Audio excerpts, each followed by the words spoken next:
Hi, welcome to Adventures and Things. I'm Michael Wright, and today we are camping at Souk Potholes. So let's have a little tour of this campground, shall we?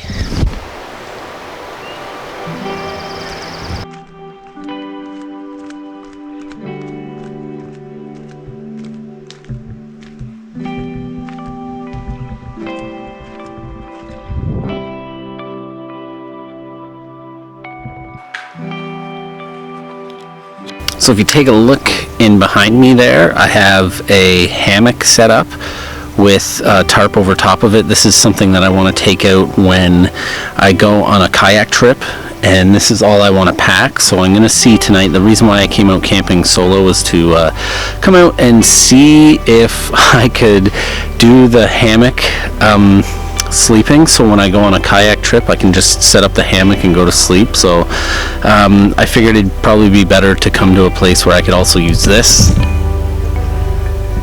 and not have to worry so much if the hammock doesn't work out.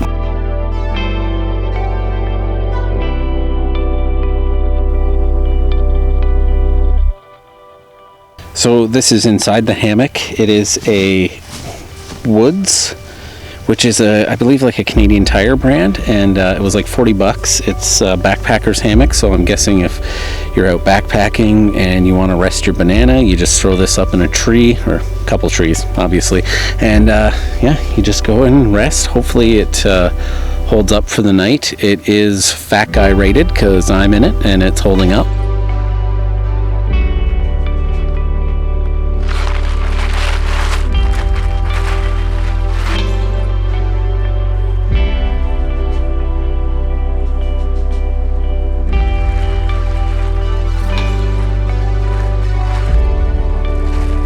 I think next time I will get a bit bigger of a tarp because this one doesn't seem to protect too well. Well, I shouldn't say it doesn't. I don't know yet. It might not. So I think one of the things that I'm going to probably struggle with the most with this is heat. So I went and got a one of those emergency blankets, and I'm going to line that along the bottom and see if that helps keep some heat in. I did bring my sleeping bag. Once I get this all figured out, then I think I'll be good to go kayak and everything, but my sleeping bag's just a little bit too big, and I'm thinking maybe a compression sack would help that. But I want to see what it's like first with this emergency blanket lining the bottom and me wearing my clothes, and I don't know, we'll see what else happens. This is going to be an interesting evening, to say the least. I don't know about you, but it pains me to see this wood locked in a cage instead of running free in the forest. Normally I get free range wood, but cage wood is the only stuff I could get this time, so I'll have to make do.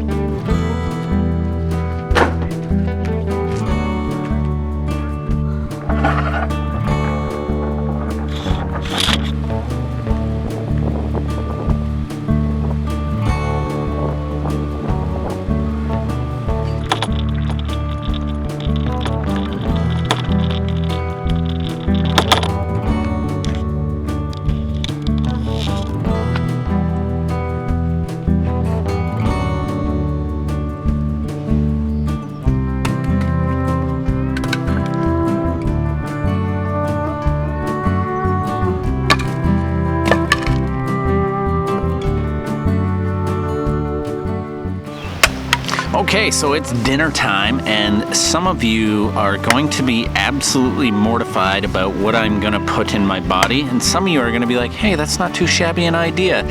So basically this meal here is meant for people that want to travel light and travel cheap.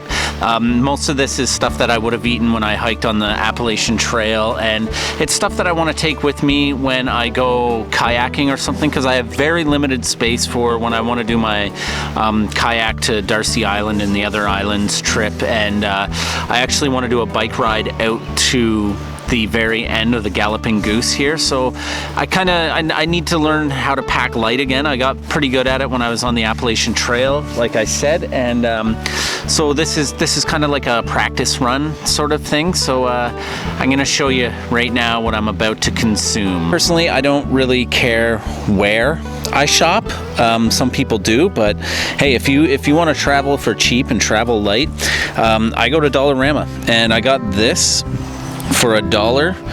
It is just a fusilli jerry pasta. I got this from Wally World, and it's pre-cooked chicken. It's probably full of preservatives, but whatever, you kind of need that. If you're doing like a long haul hike, if you're doing a through hike on the Appalachian Trail, something like this would be good in sandwich bags. Just chop it up finer, and you can like squish it down pretty well. And then I found this at Dollarama too, and it was $2 for a big thing of rice. I want to try that out, but I'm not sure which one of these I want to have. One of my carbs. I might make them both up and try it, and maybe have one for breakfast or something. But let's get to cooking this, and let's get to eating this.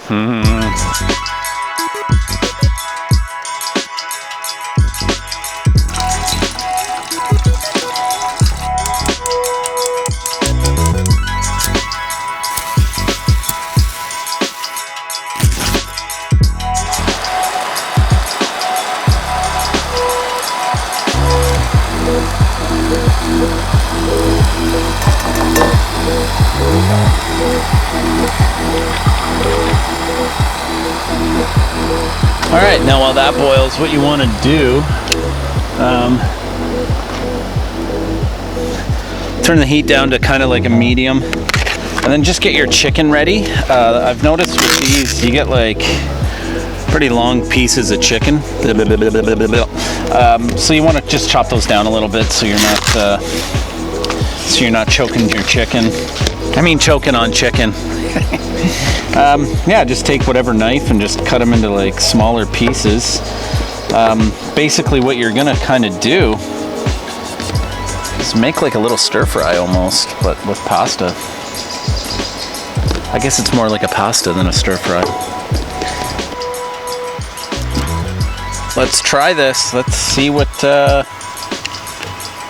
this fusilli chicken is gonna be all about.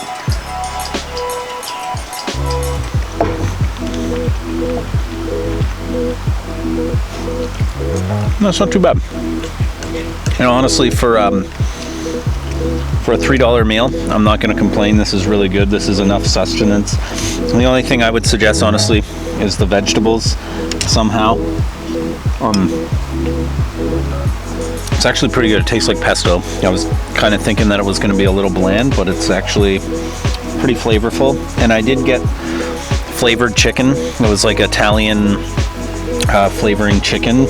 I thought it would go pretty well. So anyways, this has been dinner. After this, I'm gonna go try to have a little nap ski in the in my hammock.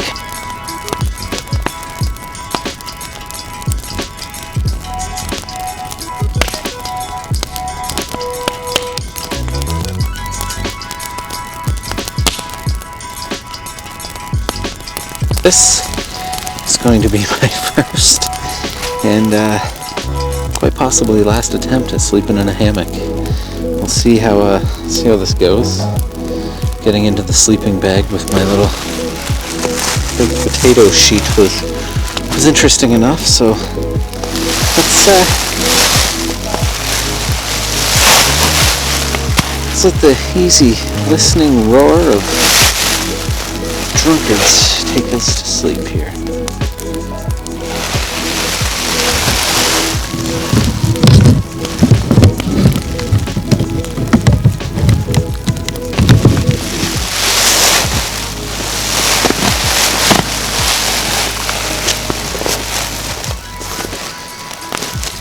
This isn't going to end well.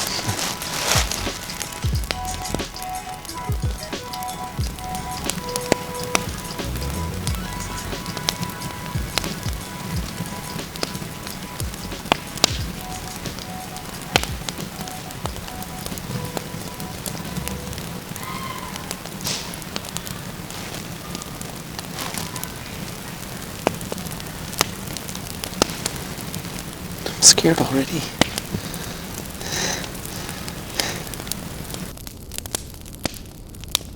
That was my first attempt at hammock sleeping, and it didn't go too well. I was freezing all night. The temperature dropped probably like 10 or 15 degrees, and it sucked. I had my little baked potato sheet wrapped around me, and that didn't help. And a couple other things. I think I have to have my hammock spread out too much. It has too much of a dip in the middle, so my feet are essentially above my head, which makes it for a tough sleep when your feet are falling asleep, but you're not.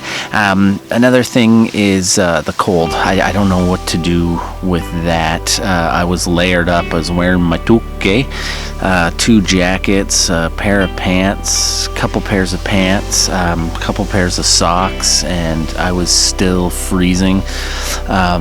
I ended up leaving there and going into my tent, which I have an air mattress in, and even with the air mattress, I was still freezing cold. Another thing, I'm gonna have to get an inflatable pillow to put on that, because I got like no neck support. You lay in it kind of weird. Maybe it's the way it was set up as well, but if I had some neck support, I think it would have helped. I woke up a few times and my neck was pretty sore, to say the least. And then other than that, yeah, it was there's just a few kinks I'm gonna try to work out. Lesson learned. I hope you enjoyed that. If you did, click the me likey button if you haven't already. Subscribe, and well, see you later.